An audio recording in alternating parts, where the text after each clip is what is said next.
नमस्कार विद्यार्थी मित्र मैत्रिणींनो, केसागर पब्लिकेशनच्या केसागर करिअर अकॅडमी यूट्यूब चॅनलवरती तुमचं पुन्हा एकदा स्वागत आहे। एमपीएससी 2025 साठी ऑप्शनल पुस्तकांचे रिव्ह्यू आपण इथे बघत आहोत। एकच मिनिट थांबा। चला, तर याच्यामध्ये आपण पब्लिक ॲडमिनिस्ट्रेशन हे आपलं तिसरं सेशन आहे। पहिलं सेशन आपण लाईव्ह घेतलेलं आहे, तुम्ही प्लेलिस्ट मध्ये जाऊन बघू शकता। तर पब्लिक ॲडमिनिस्ट्रेशन खूप जास्त आवडीचा लोकप्रिय असा ऑप्शनल आहे आणि अतिशय दर्जेदार पुस्तकं आपल्या पब्लिकेशनची इथं उपलब्ध आहेत। फक्त एमपीएससीचेच विद्यार्थी नाही तर पदवी पदव्युत्तर परीक्षा देणारे विद्यार्थी, सेट नेट देणारे विद्यार्थी, सगळ्याच विद्यार्थ्यांसाठी आपले जे संदर्भ ग्रंथ आहेत ते अतिशय उपयुक्त आहेत। ठीक आहे, ओके। पाठीमागच्या सेशन मध्ये आपण लोक प्रशासन हे जे आपलं पुस्तक आहे याचा बुक रिव्ह्यू घेतला होता। याच्यानंतर आज आपण न्यू होरायझन्स हे जे पुस्तक आहे आपलं new horizons of public administration, मूळ लेखक आहेत मोहित भट्टाचार्य सर, याचा अनुवाद केलाय केसागर पब्लिकेशननी। या पुस्तकाचा बुक रिव्ह्यू आपण बघतोय। पुस्तक नक्कीच तुम्हाला उपयोगी पडणार आहे, कारण पब्लिक ॲडमिनिस्ट्रेशन ऑप्शनल घेणारे यूपीएससीचे विद्यार्थी पण हे पुस्तक वापरतात, म्हणून आपल्याला सुद्धा असे दर्जेदार पुस्तक वापरायचे। आणि इथं आता तुम्हाला लँग्वेजचा प्रॉब्लेम नाही, कारण मराठीमध्ये ही पुस्तकं तुम्हाला ट्रान्सलेट करून मिळत आहेत। पुस्तकं तुम्ही परचेस करू शकता आपल्या ऑफिशियल वेबसाईटवरून। डिस्क्रिप्शन बॉक्समध्ये तुम्हाला वेबसाईटची लिंक दिलेली आहे, परचेस लिंक पण दिलेली आहे। जर काही अडचण आली तर तुम्ही पब्लिकेशनच्या नंबरवरती कॉल करू शकता किंवा मेसेज टाका कमेंट बॉक्समध्ये, मी तुम्हाला रिप्लाय देईन। ठीक आहे, ओके। चला, तर सिलेबस तुम्ही बघितला आहे असं मी कन्सिडर करते आणि इथं आपण या पुस्तकाची ओळख करून घेऊया। तर केंद्र लोकसेवा आयोगाचे तद्वतच सेटनेट परीक्षांचे परीक्षार्थी आणि पदवी पदव्युत्तर परीक्षांचे विद्यार्थी यांच्यासाठी अतिशय उपयुक्त असा हा सर्वसमावेशक संदर्भ ग्रंथ आहे, जो तुम्हाला इथं ऑप्शनल साठी उपयोगी ठरणार आहे। ठीक आहे, ओके। तर याच्यामध्ये आपण थोडंसं प्रस्तावना बघूया। हे जे पुस्तक आहे ना, हे पुस्तक आदरणीय प्राध्यापक मोहित भट्टाचार्य या सरांनी लिहिलेलं आहे।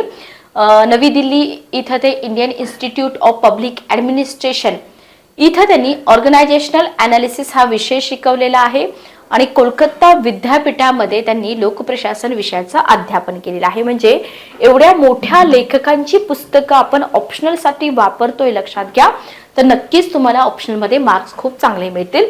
तर new horizons of public administration हा भट्टाचार्य सरांचा विद्यार्थीप्रिय ग्रंथ आहे, आंतरराष्ट्रीय स्तरावरती पण नावाजलेला आहे आणि इथं मूळ इंग्रजीमध्ये आहे, मराठीमध्ये अनुवाद केलाय वासंती फडके मॅडम यांनी। तर इथं बघा, आपल्याला हा जो ग्रंथ आहे, हे जे पुस्तक आहे, तर हे आपल्या ऑप्शनल साठी आपल्याला खूप जास्त उपयोगी पडणार आहे। ठीक आहे, ओके। आता याच्यामध्ये आपण इंडेक्स बघूया, जेणेकरून तुम्हाला तुमचा पेपर फर्स्ट आणि पेपर सेकंड मधला कोणता पार्ट कव्हर होईल ते लक्षात येऊन जाईल। ठीक आहे, ओके। चला, तर ही आहे आपल्या पुस्तकाची इंडेक्स आणि हा आहे आपला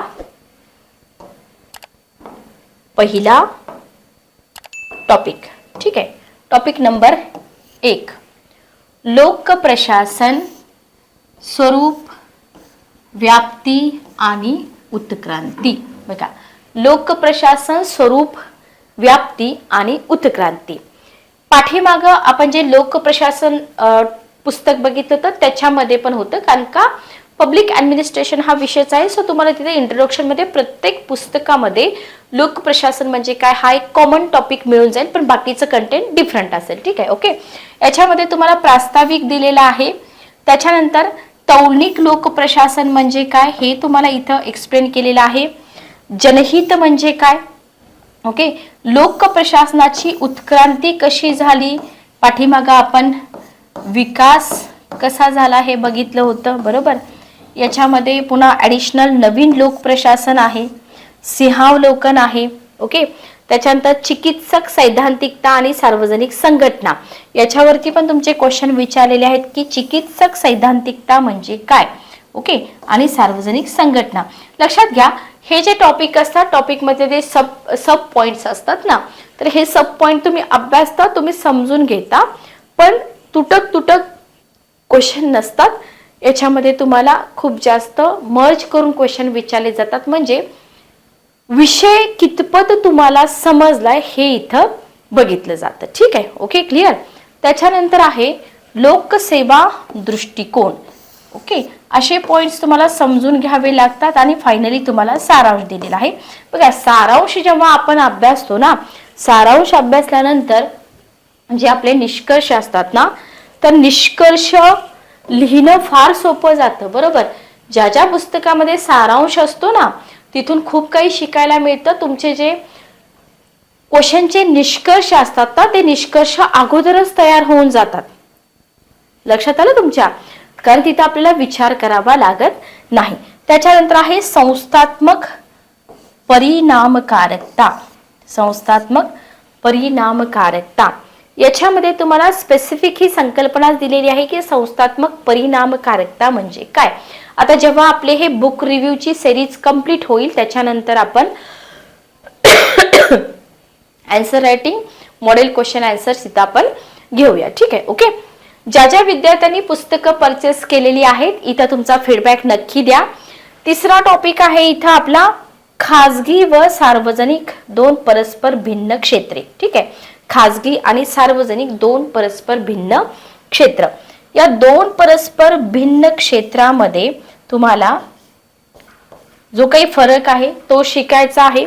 खाजगीकरणाच्या पद्धती तुम्हाला शिकायच्या आहेत. ओके, सार्वजनिक क्षेत्राचं वेगळे पण तुम्हाला अभ्यासायचं आहे की सार्वजनिक क्षेत्राचं वेगळे पण काय आहे. ओके, त्याच्यानंतर दृष्टिकोन, तत्व आणि सिद्धांत. दृष्टिकोन, तत्व आणि सिद्धांत. ठीक आहे, याच्यामध्ये दृष्टिकोन म्हणजे काय, प्रशासकीय सिद्धांत, संघटना सिद्धांत काय आहे, दोन दृष्टिकोन असतील, हेनरी फेयॉल यांच्याबद्दल असेल, पार्किन्सनचं तत्व असेल. तर हे हेनरी फेयॉल, पार्किन्सन्स तत्व हे जे पॉइंट्स असतात ना, असे पॉइंट्स इम्पॉर्टंट असतात. कारण का स्पेसिफिक तुम्हाला हे समजून घेऊन, म्हणजे पार्किन्सनचं तत्व तुम्हाला समजूनच घ्यावं लागतं. त्याच्यावरती जर क्वेश्चन तुम्हाला विचारलं तर तुम्ही तिथं अंदाजे काही लिहू शकत नाही. इवन कोणताही पॉइंट्स असू द्या, तुम्हाला तिथं उदाहरणार्थ बघा, तुम्हाला खाजगीकरणाच्या पद्धती विचारल्या तर तिथं तुम्हाला खाजगीकरण म्हणजे काय आणि खाजगीकरणाच्या पद्धती व्यवस्थित तुम्हाला लिहिता आलं पाहिजे. काही लिहून चालतं का नाही, त्याच्यासाठी दर्जेदार पुस्तकच आपल्याला इथं वापरावी लागतात. ठीक आहे, ओके. नेक्स्ट बघा, आता याच्यामध्ये पीटरचा सिद्धांत पण तुम्हाला दिलेला आहे. फेयॉलचा सिद्धांत, पीटरचा सिद्धांत हे क्वेश्चन तुम्हाला एक्झाम मध्ये दिसणार आहे. ठीक आहे, पीटरचा सिद्धांत आहे, फेयॉलचे अनुयायी आहेत, मेरी पार्कर फोलेट आहेत. तर हे जे दिलेलं आहे पुस्तकामध्ये यांच्याबद्दल वाचून याच्यावरती UPSC ला कशा प्रकारचे क्वेश्चन विचारलेत ते आपल्याला इथं प्रॅक्टिस करायचे आहे. ठीक आहे, ओके. त्याच्यानंतर आहे नोकरशाहीचा सिद्धांत. बघा, याच्यानंतर आहे नोकरशाहीचा सिद्धांत. मार्क्सचे नोकरशाही बाबतचे विचार याच्यावरती तुम्हाला एखादा क्वेश्चन येऊ शकतो. आधी नोकरशाहीचा सिद्धांत काय आहे ते आपल्याला समजून घ्यायचं आहे. त्याच्यानंतर मार्क्सचे नोकरशाही बाबतचे विचार तुम्हाला इथं लिहिता आले पाहिजेत. रॉबर्ट मायकेल्स असतील, वेबरचं प्रतिमान असेल, वेबरच्या सिद्धांताचे 3 पैलू असतील, वेबरवरील टीकात्मक निबंध असेल. तर हे सगळं तुम्हाला इथं समजून घेऊन, बघा फक्त समजून घेऊन पण चालणार नाही, याच्यावरती क्वेश्चन आले तर कसे लिहिले पाहिजेत, पुस्तकामध्ये जे कंटेंट आहे ते कसं उतरवलं पाहिजे ते तुम्हाला इथं शिकून घ्यायचं आहे. ठीक आहे, वर्तनवादी आणि व्यवस्थात्मक दृष्टिकोन म्हणजे कंटेंट तुमच्या समोर रेडी आहे, फक्त तुम्हाला UPSC चे क्वेश्चन उचलून प्रॅक्टिस करायचे. ठीक आहे, वर्तनवादी आणि व्यवस्थात्मक दृष्टिकोन याच्यामध्ये पारंपरिक सिद्धांत, मानवी संबंधाबाबतचा दृष्टिकोन, नवमानवी संबंधवादी, चेस्टर्ट बर्नार्ड असतील, प्रणाली दृष्टिकोन आहे, संघटना सिद्धांताची अनवर्थकता आहे, पर्यावरण आणि संघटना आहे. तर हे सगळं नवीन आहे आपल्यासाठी. बरोबर, बंदिस्त आणि मुक्त प्रतिमाने. बघा लक्षात घ्या, ऑप्शनल सब्जेक्ट आपल्याला जिओग्राफी, हिस्ट्री, पॉलिटिकल सायन्स बऱ्यापैकी ओळखीचे असतात. पब्लिक ऍडमिनिस्ट्रेशन तुमचं जर आर्ट्स फॅकल्टीमधून तुम्ही असाल तर तुम्हाला थोडंसं ओळखीचं वाटू शकतं, पण तुमचा इंटरेस्ट ज्याच्यामध्ये आहे तोच ऑप्शनल तुम्ही निवडा. ठीक आहे. काही विद्यार्थी काय करतात, ज्या ऑप्शनलचा सक्सेस रेट जास्त आहे तो ऑप्शनल निवडतात. मग तिथं काही गोष्टी आपल्यासाठी पूर्णपणे नवीन असू शकतात, पण आपला IQ तेवढा असतो, आपण तेवढं समजून घेऊ शकतो. ठीक आहे. Okay, clear. तर इथं वर्तनवादी आणि व्यवस्थात्मक दृष्टिकोन आपल्याला दिलेला आहे. त्याच्यानंतर 7वा टॉपिक आहे ध्येय, धोरणे आणि अंमलबजावणी. ठीक आहे. ओके, ध्येय, धोरणे आणि अंमलबजावणी. याच्यामध्ये संघटनात्मक ध्येय, राजनीतीशास्त्र आणि लोकप्रशासन, अंमलबजावणी, धोरणविषयक अभ्यासातील प्रगती, हे सगळं तुम्हाला या टॉपिक मध्ये दिलेलं आहे. ठीक आहे. Okay, clear. आता हे तुम्हाला पॉइंट्स तर दिसतात, पण तुम्हाला हे कधी समजेल, जेव्हा तुम्ही आधी सिलेबस बघाल की हा हे सिलेबस मध्ये आहे, किंवा जेव्हा तुम्ही प्रिव्हियस इयर क्वेश्चन पेपर बघाल. तर कमेंट बॉक्समध्ये तुम्ही तसं मेन्शन करा, आपण प्रिव्हियस इयर क्वेश्चन पेपर पण इथं घेऊया. पण कोणते क्वेश्चन पेपर आपल्याला घ्यावे लागतील, आपल्याला UPSC चे क्वेश्चन पेपर इथं घ्यावे लागतील. ठीक आहे. ओके. त्याच्यानंतर आहे नियोजन, संघटना आणि संरचनात्मक संकल्पना. बघा, याच्यामध्ये नियोजन, संघटनात्मक संरचना, कार्यव्याख्या आणि श्रेणीबद्धता, हे सगळं तुम्हाला नियोजन, संघटना आणि संरचनात्मक संकल्पनामध्ये शिकावं लागेल. ठीक आहे. Okay, clear. टोटल आपले हे 8 टॉपिक झाले. 9वा टॉपिक बघूया आपण. 8व्या टॉपिक मध्ये पुढचा पार्ट काय दिलेला आहे बघा. आधी तुम्ही हे बघून घ्या की तुम्हाला जे 2 पेपर आहेत, 2 पेपर मध्ये जो सिलेबस दिलाय तो या पुस्तकातून सगळा कव्हर होतोय, म्हणून आपण इथं बुक रिव्ह्यू घेतोय, लक्षात घ्या. तर ती पुस्तकं तुम्हाला लगेचच परचेस करायची आहेत आणि अभ्यास स्टार्ट करायचा आहे. कारण का, बरोबर 1 वर्ष फक्त तुम्हाला मिळते. 1 वर्ष खूप कमी आहे, लक्षात घ्या. याच्यामध्ये तुम्हाला प्रीचा अभ्यास करायचा आहे, ऑप्शनलचा अभ्यास करायचा आहे, मेन्सचे सगळे पेपर्स करायचे आहेत आणि फर्स्ट अटेम्प्ट तुमचा द्यायचा आहे. वरचे दिवस तर प्रॅक्टिससाठी लागतात. याच्यामध्ये प्राधिकार आहे. ठीक आहे. अन्य संकल्पना, ग्रॅक्युनसचा सिद्धांत आहे. ठीक आहे. ग्रॅक्युनसचा सिद्धांत, प्रत्यक्ष कृती आणि सल्लागार सहाय्य, केंद्रीकरण आणि विकेंद्रीकरण, हे सगळं तुम्हाला या टॉपिक मध्ये अभ्यासावं लागेल. त्याच्यानंतर आहे निर्णय निर्धारण आणि प्रक्रिया. बघा, निर्णय निर्धारण आणि प्रक्रिया याच्यामध्ये जर आपण बघितलं तर याच्यामध्ये निर्णय निर्धारण प्रक्रिया म्हणजे काय, ही फक्त एक संकल्पना आपल्याला शिकायची आहे. त्याच्यानंतर 10वा टॉपिक आहे संप्रेषण, नियंत्रण, प्रेरणा, नेतृत्व आणि समन्वय. लोकप्रशासन, नांदेडकर सर आणि क्षीरसागर सरांचं पुस्तक आपण बघितलं, ते पण आपल्याला मस्त आहे. याच्यामध्ये पण आपल्याला सगळं नवीन कंटेंट मिळतंय. सो हेही पुस्तक आपल्याला, मग 500 मार्कासाठी एवढी पुस्तकं तुम्हाला वापरावी लागतील. संप्रेषण म्हणजे काय, संघटनातील नियंत्रण असेल, प्रेरणा, संघटनेतील नेतृत्व, समन्वय, या सगळ्या संकल्पना तुम्हाला इथं मिळून जातात. ठीक आहे. ओके. त्याच्यानंतर आहे आंतरसंघटनात्मक संबंध. आंतरसंघटनात्मक संबंध म्हणजे काय ते सांगून तुम्हाला इथं एक्झाम्पल वगैरे विचारले जाऊ शकतात. त्याच्यानंतर राजकारण आणि प्रशासन.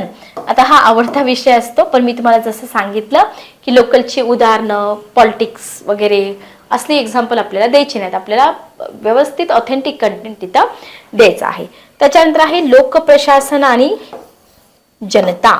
याच्यामध्ये आंतरक्रिया वर्गीकरण, संस्थात्मक युक्त्या, नागरिकांची सनद आहे, हे सगळं तुम्हाला इथं अभ्यासावं लागतं. त्याच्यानंतर आहे प्रशासकीय सुधारणा. प्रशासकीय सुधारणा, सुधारणा प्रक्रिया, सुधारणांची अंमलबजावणी असेल, प्रत्यक्षातील प्रशासकीय सुधारणा आहे. ठीक आहे. ओके. आणि इथं तुम्हाला हा समारोप दिलेला आहे. तर प्रशासकीय सुधारणेमध्ये तुम्हाला सुधारणा प्रक्रिया, अंमलबजावणी आणि प्रत्यक्षामध्ये एक अधिकारी म्हणून तुम्हाला इथं तुमचं मत पण लिहिता येण्यासारखे क्वेश्चन विचारले जाऊ शकतात. त्याच्यानंतर आहे तुलनात्मक लोकप्रशासन. पाठीमागच्या पुस्तकामध्ये पण आपण तुलनात्मक लोकप्रशासन टॉपिक बघितला होता. ठीक आहे. ओके.